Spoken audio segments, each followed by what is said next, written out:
Hi guys, tayo po ngayon ay nasa simbahan ng St. James the Greater Parish Church dito sa Bulusan sa gaganaping paglilipat o pagdadala ng patron St. James the Greater mula sa chapel ng Madlawon papunta dito sa St. James the Greater Parish Church of Bulusan dahil sa gagawing unang nobena masses para sa piyesta bukas sa unang araw, unang nobena ng schedule ay Barangay Madlawon. Ngayon ay gagawin ang traslasyon. July 15, bukas ay July 16 ang unang nobena. Ngunit bago po tayo magpatuloy ay nais ko po munang ipakilala sa inyo ang aking channel.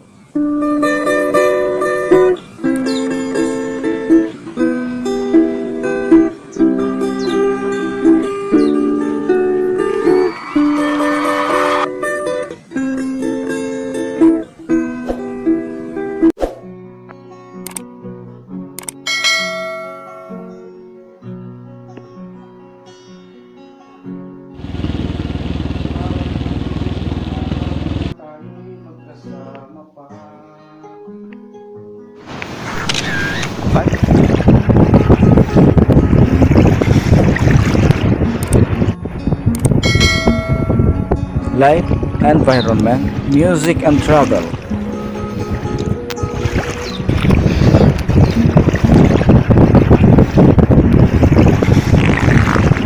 With comedy.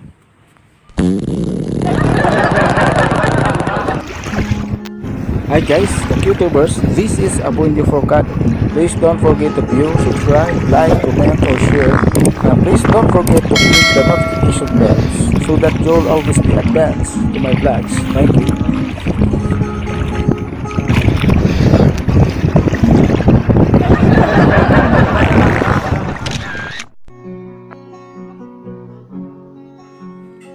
Hi guys, mga brothers and sisters, nandito po tayo ngayon sa kapilya o sa chapel o ermita dito sa aming barangay sa Madlawon sa gaganaping traslasyon na kung saan dadalhin ang aming patron Santo Santiago sa simbahan ng St. James the Greater sa amin dito sa Paris ng Bulusan. At ang lahat nga po ng mga dadalo sa paglilipat ng patron sa simbahan ng St. James the Greater ay abala na, pinaghahandaan na, isasakay na sa karusa ang patron. Dahil sa araw ng bukas ay sisimula na ang nobena, banal na misa para sa patron, para sa darating na piyesta, kapistahan sa July 25, na kahit man po hindi katulad ng dati na maraming mga dumarating katulad ng mga peryahan, mga rides at mga kung ano-anong mga paingay, nagpa-practice na rin yung mga DLC at kung ano pa. Ngayon po ay napakasimple lang at napakatahimik. Ngunit ang tradisyon po ay hindi kailangang alisin kahit anuman po ang kalagayan natin sa buhay, ang pag-aalala sa ating patron na martir ng pananampalataya, na isa sa mga nagtanggol sa pananampalataya na tulad ni Santo Santiago na isa sa 12 apostol ng ating Panginoong Hesukristo. Siya ay kapatid ni Juan na ayon sa kasaysayan ng simbahan na itong magkapatid na ito ay tinawag na Boanerges o anak ng kulog dahil nga sila ay may ugaling magtapang. Ang katapangan nila ay ginamit sa pagtatanggol sa pananampalataya. Ito ngang si Santo Santiago ay ang pinakaunang martir o pinatay dahil sa pananampalataya sa Panginoong Hesukristo, na ayon sa banal na Biblia at sa tradisyon na itong si Santo Santiago ay pinatay sa Jerusalem sa pamumuno sa utos ni Herodes Agrippa, at ang kanyang bangkay ay ibinalik sa Espanya, na kung saan doon niya na convert ang mga Muslim sa Espanya at binigyan siya ng kapangyarihan magsalita sa iba't ibang wika katulad ng Latin, kaya doon niya na-convert yung mga Muslim sa Espanya upang maging Kristiyano. At itong si San Apostol Santiago Mayor o St. James the Greater na kapatid ni Juan, merong itinayong simbahan para sa kanyang pangalan sa Santiago de Compostela sa Northwest Spain, sa Espanya. At ang kanyang kapatid na si Juan na kung saan o kanino inihabilin ng Panginoong Hesukristo sa isang apostol noong siya nakapako sa cross. Noong nakapako ang Panginoong Hesus sa cross, inihabilin niya kay Juan ang inang Birhen. At ito ngang si Juan ay kapatid ni Patron Santiago na anak ni Zebedeo, at ang ina nila ay si Salome na isang debotong babae. Pinakita ng Panginoong Hesus ang kanyang mga himala nakasama madalas itong si Santo Santiago at ang kanyang kapatid na si Juan. At sinasabi ngang magkapatid na ito na si Santiago at si Juan ay may ugaling matapang, kung kaya tinawag silang Buanerges o anak ng kulog. At ang kanilang katapangan ay nagamit nila sa kanilang paglilingkod sa Panginoong Hesus o sa pagmimisyon ayon sa utos ng Panginoon na ipahayag ang mabuting balita sa buong daigdig, kung kaya't nakarating sila sa iba't ibang lugar, katulad dito sa Santiago na nagpahayag ng mabuting balita sa buong daigdig sa Jerusalem at hanggang sa Espanya. Siyempre, noong hindi pa na-discover yung ibang parte ng daigdig, pag sinabi ng buong daigdig, yung tinatawag nun ay nakatukoy sa Europe at sa lahat ng karating lugar na nararating nila. Ngunit sa di kalaunan at naratingan nila ang buong daigdig dahil sa mga misyonerong nag-navigate o pumunta sa iba't ibang daigdig, katulad ng Pilipinas. Nakarating dito sila Ferdinand Magellan noong 1521 na kung kailan nagdiriwang na tayo ng ika 500 taon, 500 years. At ito nga si Santiago ay isa sa mga naging hiwara ng isang Kristiyano Katoliko sa pagpapahayag ng mabuting balita at pagdadala ng Kristyanismo sa buong daigdig. At ito nga ay pinapatay sa kanyang pagmimisyon. May mataas na pagtingin o pagkilala ang Panginoong Hesus kay Santiago Mayor o St. James the Greater. Pinili siya sa karamihan kasama si Simon Pedro at si Juan na maging saksi kung kailan binuhay ang anak na babae ni Jairo at sa kanyang transfiguration at sa kanyang pananalangin sa Getsemani. Pagkamatay ni Jesus ay binigyan din sila ng Banal na Espiritu Santo na bilang regalo sa kanila.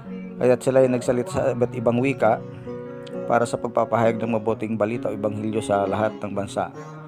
At sa biyayang ibinigay kay Santiago, marunong siya magsalita ng Latin at naipahayag ito sa nagamit niya sa pag-convert ng mga Muslim sa Espanya at sila ay mga naging Kristiyano. Noong medyo nanghihina itong si Santiago sa kanyang pananampalataya o sa kanyang misyon na para siyang matatalo, siya ay binisita ng Inang Birhen sa isang lugar na nakatayo sa isang haligi o pilar. Sinabihan siya ng Inang Birhen na kailangan niya magtayo ng simbahan sa lugar mismo na kung saan siya nakatayo sa kanyang pagpakita doon sa ilog ng Ebro. Kaya dahil sa pagpakita ito ng Inang Birhen kay Santo Santiago, nagkaroon ng simbahan doon nagkaroon ng simbahang tinawag na Nuestra Señora del Pilar o Haligi, na siyang naging patron saint ng buong Espanya. At ito rin si Santiago ay naging kilala rin isang Kristiyanong martir sa bansang ito sa Espanya. Isa siyang famous. At noong taong 44 AD, siya ay pinugutan ng ulo sa Jerusalem ayon sa utos ng taga-pag-usig, mga usig sa mga Kristiyano na si Herodes Agripa. At siya ang unang Kristiyano na naging martir sa mga apostoles. At ang kanyang bangkay ay ibinalik sa Espanya, kung saan siya ay inilibing sa Katedral ni Santiago sa Compostela. At doon namang 1630, itinatag ang parokya ng isang misyonero, itinayo sa Bulosan, isang Pransiskanong misyonero na si Padre Miguel de Santa Ana. Ito ang ikaapat na parokya pagkatapos na itinatag o itinayo ang parokya ng Kasiguran. At ang patron po ito ng Espanya na naging patron din po ng bayan ng Bulosan ay isang napakamahimalang patron simula nang dumating ito, ayon sa mga matatandang kwento noon, na kahit kami nung bata pa ay actual din na kwentuhan kami dahil nangyayari pa rin ang himala nito. Kahit ang may-ari nito ay nagkikwento ng mga kumbaga mahimalang kakaibang pangyayari na kumbaga sa mga moderno na tao ngayon ay mga pilosopo ay hindi maniniwala. Ngunit wala namang imposible sa Panginoong Hesus kung gagamitin niya ang kanyang mga lingkod, dahil maging sa lumang tipan ginamit niya ng nakagawa ng mga himala ang mga dating mga tinatawag na propeta katulad nila Elias, kung saan nagagawa nilang magpaulan o magpatigil ng ulan, sila Moises at maging sa mga apostoles nang dumating ang Panginoong Hesus, na ayon nga sa mga non-Catholics ng mga pastor, hindi daw kailangan manalangin para sa mga patron. Ngunit sila ay hinirang ng Panginoon upang gumawa ng himala. Kung kaya sila hinirang, kung tutuusin, bakit pa sila tatawagin ng Panginoong Hesukristo kung wala silang kapangyarihan magpagaling ng may sakit? Ngunit yun ang nangyari kahit sa mga parte ng Biblia, sa mga gawa, sa Acts of the Apostles, mababasa natin kung saan sila Pedro, sa pamamagitan lang ng kanilang panyo, sila ay nagpagaling ng mga may sakit, katulad ng Panginoon. Dahil sinabi ng Panginoong Hesukristo, sa mga alagad ng Panginoong Hesukristo inahabilan ang kapangyarihan magpagaling ng mga may sakit noong ipadala niya ang Holy Spirit o Espiritu Santo. At kaya ko naman binabanggit ito dahil mahalaga ito sa kasaysayan nitong patron namin ng Bulusan, na kung saan maraming kwento ng himala tungkol sa patron na ito, kung saan sabi noon magkakaroon ng tidal wave at nagsimula na nga daw lumakas ang tubig, ngunit nakita itong patron na ito ay nagpapatakbo ng kanyang kabayo, nakatulad yung nakasakay sa kabayo, may espada, at himalang tinusok ang dagat. Yun ay may mga nakasaksi ng mga matatanda, at yun nga hindi natuloy, naligtas ang Bulusan. Ganon din sa iba't ibang klase ng sakit noon, katulad ng tinawag dito na nagkaroon daw dito noon ng sakit na tinatawag na puko, na kapag kasakit ka na daw, babalutan ka na lang ng banig at ililibing ka na dahil talagang nakakamatay ang sakit na puko na yan. Ngunit dahil daw sa mga debosyon sa pananalangin sa pamamagitan ng Santo Santiago, pagro-rosaryo at iba pang mga pangrelihiyosong gawain, nawala itong sakit na ito. Kaya bilang pasalamat na itatag yung tinatawag dito na dito lang nagkakaroon sa Bulusan taon-taon yung tinatawag na okasyon na incommon. Kung kaya nagkaroon din dito ngayon ng tradisyonal na incommon na katulad din ng Santa Cruzan, na nagkakaroon din ng mga pananalangin kapag may incommon. At naalala ko naman nung ako'y elementary, siguro ako'y grade 2 pa lang, nagkaroon dito ng sunog na kung hindi ako nagkakamali, ang naalala ko, hindi bababa sa 13 na bahay ang nasunog. Ito'y mahimalang nailigtas sa loob ng chapel na ito.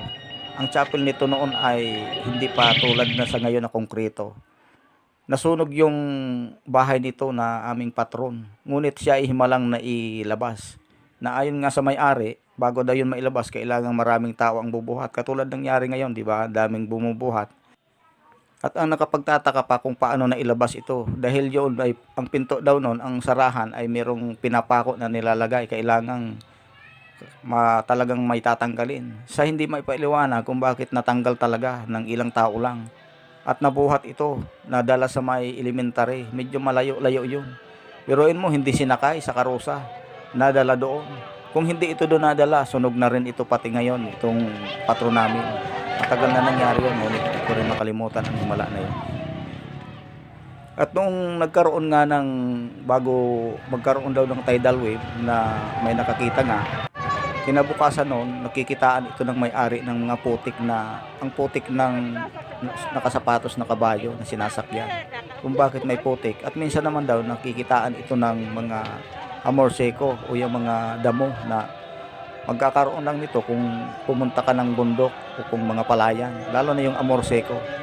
So hindi maipaliwanag, inasa loob naman ito ng saradong bahay, saradong tinatawag noon na ermita ang tawag noon sa chapel, pero hindi pa konkreto. At meron ngang ikitang mga alikabok o parang putik. Minsan naman parang buhangin ng dagat, katulad nga noon nangyari. At kahit sa panahon ngayon na high-tech na tayo, nung moderno na panahon, hindi pa rin dapat natin alisin ang pananampalataya, lalo na ngayon may COVID-19. Kaya nga ang salitang misteryo o mystery ay magkasing kahulugan ng salitang sekreto. Kapag sekreto, di ba, hindi pa natin alam talaga kung ano talagang ano man. Kumbaga, tago, nakasekreto, wala nakakatiyak na kung ano talaga, hindi maipaliwanag. Yan ang ibig sabihin ng mystery o misteryoso. Ganon din po ang himala ng Panginoon na ginagamit niya na, kumbaga ginagamit niya na kasangkapan ang mga bagay o mga tao katulad nitong patron namin. Ang isang halimbawa na gumamit ang Panginoon ng bagay na upang magpagaling o magpatawad ng kasalanan dyan ay ang Eucharistia o yung ginagamit sa na tinapay o ostya. Dahil yan mismo ay inihabili ng Panginoon noong sa huling hapunan. At ang alak at tinapay ay kung tutuusin mga bagay yan. At bakit naman natin kikilalanin yan na katawan at dugo ng Panginoong Hesukristo na sila ay mga bagay lang kung hindi ang Panginoon mismo ang nag-utos sa atin. Ganon din ang authority o kapangyarihan na inihabilid niya na tayo magpasakop sa mga authority ng mga apostol katulad ni Santo Santiago at iba pang mga patron o santa na kanyang mga hinirang.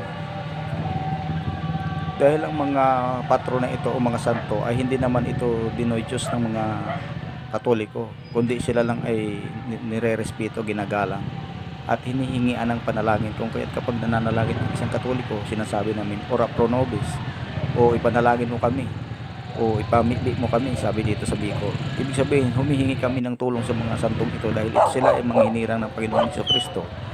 Katulad din ito ng kumbaga ang mga pastor ng ibang relihiyon. Bakit humihingi ng panalangin ang mga miyembro? Sinasabi ni lihans, nagpapalihans o nagpapapatong ng kamay sa mga pastor upang humiling ng kagalingan. So kung hindi walang authority ang pastor o ang sinumang leader, bakit humihingi ng panalangin para sa pastor at nagpapapatong ng mga kamay? Ang tanong, sino bang mas kilala o sino bang mas maging malapit sa panahon ng Panginoong Hesukristo kundi itong mga apostol na ito? Itong si Santo Santiago ay isa mismo sa nakahalubilo, nakita, nakasama maging sa huling hapunan at sa pagmimisyon. Sila mismo ay kasama ng Panginoong Hesukristo. Nung bata pa kami ay naririnig na namin ang tungkol sa patron na ito, ang kung sinong may-ari at nag-donate nito. Bata pa kami ay naririnig na namin ang tungkol sa nag-donate o bumili ng imaheng ito mula pa sa Espanya na ayon sa ama ng kasalukuyang nag-aalaga nitong mula pa sa inipong alkansya nitong natipid isang matipid o relihiyosong kamag-anak nila na lalaki. At noong bibilhin na ang imaheng ito, kinailangan ng basagin ang mga katipong o alkansyang isinilid sa malalaking kawayan. Ang iba naman ay nakalagay sa tapayan at ang mga golden at silver coins ay nilinisan sa Bugas Cave Spring ng Madlaw, na isa sa mga nauna kong vlog ang Bugas Cave Spring na ito, na doon nilinis ang mga alkansya na pera. Lahat halos ng kalalakihan ay sumalubong nung idating ito mula sa Espanya doon sa lungsod ng Legazpi dito sa Bicol. At nagkaroon daw ng pagkakamali, nagkapalit daw ang deliver ng dalawa na dapat daw mas malaki ang dito kaysa doon sa alin sa Samar kung saan magkapareho ng patron at piyesta. At muli daw inilayag ang patron upang pagpalitin ang patron ng alin sa Samar at Bulusan dahil nga sa pagkakamali, at yun nga ang nangyari. At ayon sa kasalukuyang takapag-alaga ng patron na si Uya Inya, na ang nag-donate ng patron na ito ay walang iba kundi si Inoy o Mang Eustakio Putalan, na nabili niya ito mula sa kanyang mga naipong pera na pinagbilhan niya ng dahon ng buyo na material sa pagnganga kasama ng betel nut o bunga.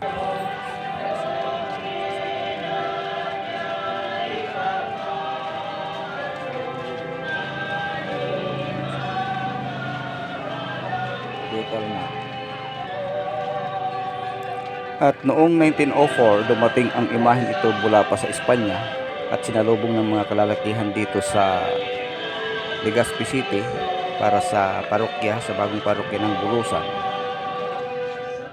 So talagang lumakas na yung ulan, talagang basa na talaga ng mga nagtraslasyon. Nakita nyo, yan o. Pero tuloy pa rin ang lakad. Pero sa bandang ito ay medyo nag-overtake ako. Pumunta ako sa isang pwesto na makakasilong upang makunang ko uli ng magandang pwesto yung video ko. Pero nung mas lumakas na, muli-uli akong tumakbo, nag-overtake para maabagan ko na sa bungad ng pinto ng simbahan ng patio at upang hulihin ko ang pagtunog ng kampana na tinatawag dito na repiki.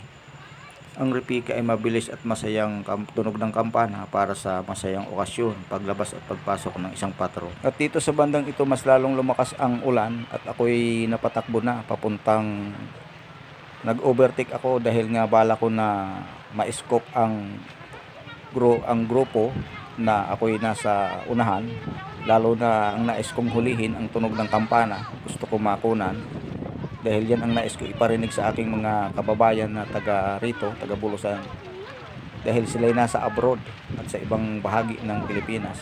Alam kong namimiss nila yan. Yan ang tunog ng kampana na repiki na tinatawag dito kapag may pumapasok at tumalabas na santo, o ganun din sa okasyon sa mga piyesta. At itong eksena nga, ito na ang pagtakbo ko, kaya magulo na ang tingnan nyo sa camera, ang gulo na, oh. Kung hindi ko ito ginawang slow motion, masakit ito sa mata. Tumatakbo ako nito dahil nga gusto kong makunan ang lahat at umuulan. At siyempre yung kampana nga, babantayan ko yan sa pagtunog bago pumasok yung patron. At yan nga po, malapit na tayo. Yan, papasok na yung mga nagdala, yung mga nagtraslasyon. Patuloy ang takbo ko dito. Yung tabi, mga taga Bulusan, happy pista sa entero. Namasal na, sabi din nagre-repiki na. Buwas ang batog sa nobena para kung Patron Santiago. Kaya dinaranasan na sa mga taga Madlawon sa simbahan. Buwas July 16, batog sa una ng nobena, ang schedule buwas taga Madlawon. Pero hinimo ini na traslasyon July 15 niyan, kung mai-upload ko ini buwas, eksakto buwas ang July 16. Pero kung malit naman, bahala na. So inuulit ko sa aking mga kababayan na taga Bulusan na kahit man lang papano ay panoorin nyo ang video na ito upang makita nyo kung anong nangyayari na sa ating bayan, lalo na yung darating na piyesta. Napakasimple lang, tahimik, at syempre nag-iingat pa rin sa COVID-19. Ayan, nakita nyo, buda tabi niyo kay naisulod na ang ating Patron Santiago sa simbahan, kay buwas na ang gagahoy na una na novena na misa para kung Patron Santiago. Niyan na hinimo ko ini na video, nag-upod ako sa traslasyon pagbalyo hali sa Madlawon pa kanina sa simbahan, pit sa 15 niyan, na kung pwede maihabol ko ini buwas para maipaibod ko na sa iyo. Buwas pit sa 16 San Hulyo 2021 para sa una na nobena, naka-schedule buwas ang Madlawon, kay Madlawon man ang nagdara sa patron, kay iingatan ang Patron Santiago sa Madlawon. Na pasalamatan taman ang mahal na Diyos dahil sa kaniya mga inihimo na inahatag na grasya sa atin, maski pa may COVID-19, dito pa magiging papabayaan. Pasalamatan taman ang caretaker, ang may-ari, si Uya Inya, nan sang kaniya successor na Uya naman niya na maunaan ng upod nagdara. Ay si Uya Inya nagpabili na sa Madlawon. Salamat sa entero man na taga Madlawon na nag-urupod sini na traslasyon. Advance man, happy fiesta sa entero na maski wala kita handa kay bagaw bawal, pero mahanda man kita siyempre kung ano ang natural na pagkain para kay bawal ang daghan na pagtereripon ang tiro na mas gathering sa ginagawa na limitasyon ang tiro. Pero ang dito kung ang tradisyon, ang kaugalian sa Kristiyano Katoliko, ang banal na misa, ang ato pagpangadyi na bina ng entero na tungkol sa pagpangadyi para sa ato Patron Santiago na kita maiunanan para sa mahal na Diyos. At sa lahat naman po ng hindi taga Bulusan na nanonood, kayo naman po ay kasama sa aming panalangin sa ibang lugar na kung saan tayo ay puno ng mga kabalisahan at problema, lalo sa COVID-19, mga peligro ng mga natural disaster tulad ng baha, lindol, bagyo, at yung pagputok ng bulkan sa Taal, mga digmaan, mga bangayan sa teritoryo ng Pilipinas laban sa China, at sa mga labanan ng mga politiko sa politika. Hingi natin ang tulong na kapayapaan At siyempre, wag nating kalilimutan magpasalamat sa Panginoon dahil sa kanyang mga biyaya sa kabila ng mga pagsubok ay patuloy pa rin naman natin itong nalalampasan at hindi tayo pinapabayaan. At sa muli, marami pong salamat sa lahat po ng nanonood, ng mga subscribers, viewers at sa mga bagong magsusubscribe. Maraming salamat po sa inyo.